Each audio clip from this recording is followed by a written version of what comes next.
سلام بچه، امیدوارم که حالتون خوب باشه. کارمندی چیه؟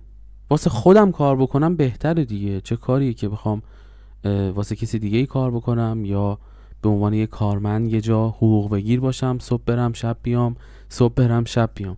مسئله ایه که خیلیاتون بین همکاراتون این حرفا رو زیاد شنیدید و یا ممکنه خودتونم تو بعضی جاها گفته باشید، اما چند تا نکته داره که من توی این ویدیو خیلی خلاصه شده بهتون میگم و در آخر ویدیو چند تا ویدیوی دیگه بهتون معرفی میکنم که در راستای این موضوع من تولید محتوا کردم و یه سری جاها هم تجربیات خودم رو گذاشتم از کارمندی و امیدوارم که براتون مفید باشه.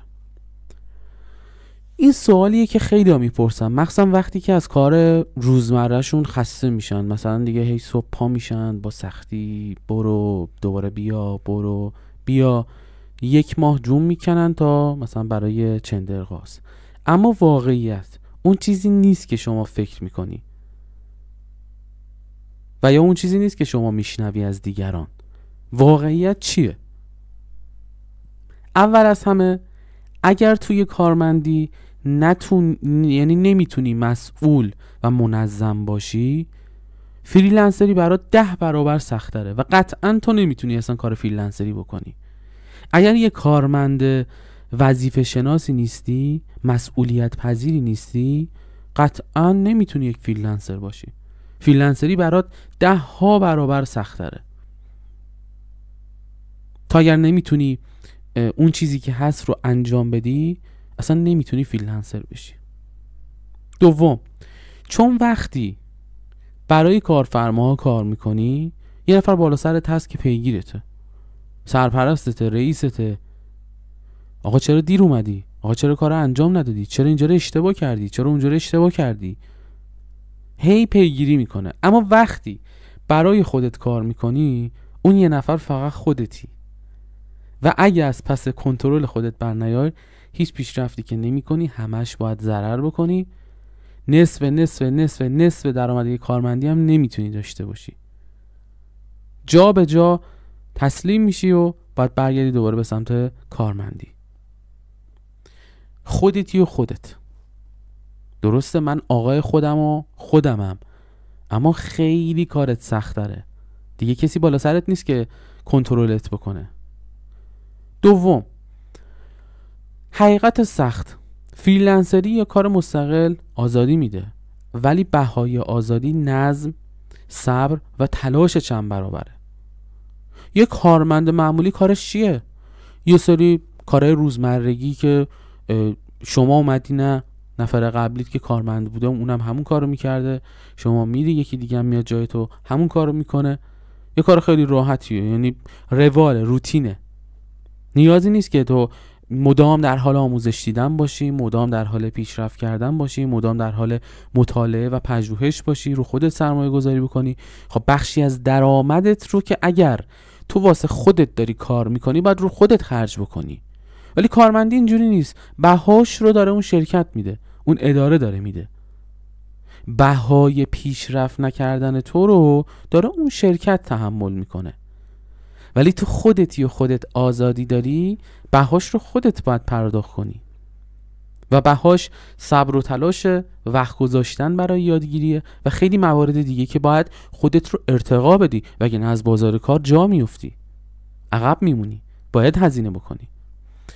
حالا اوایلش ممکنه که درآمدت کم باشه، مشتری نداشته باشی، حتی ناامید بشی، اما اگه ادامه بدی و حرفه‌ای تر بشی، نتیجهش فوق‌العاده است.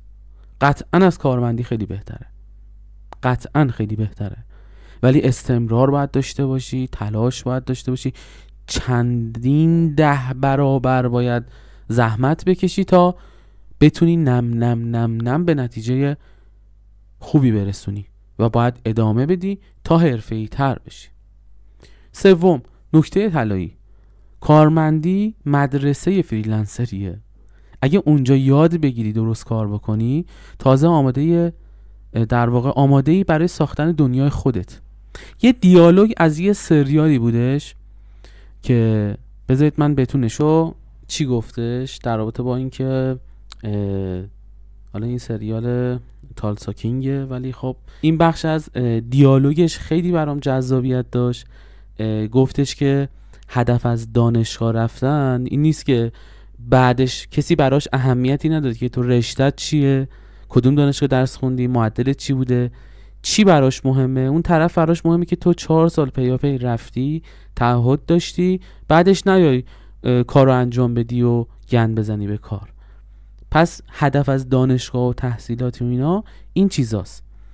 بریم سراغ ادامه مطلبمون. پس کارمندی مدرسه فریلنسریه. اگر اونجا یاد بگیری درست کار بکنی، تازه آماده‌ای برای ساختن دنیای خودت. جمع‌بندی: برای خودت کار کردن خیلی قشنگه، ولی فقط وقتی قشنگ میمونه که اول یاد بگیری چطور برای بقیه درست کار بکنی. نظم، تعهد، مسئولیت.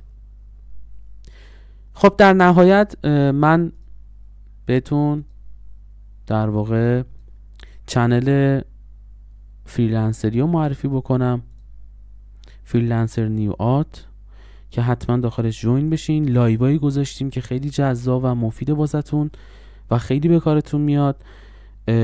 مثلا درآمد در واقع دلاری، یک درآمد از معماری و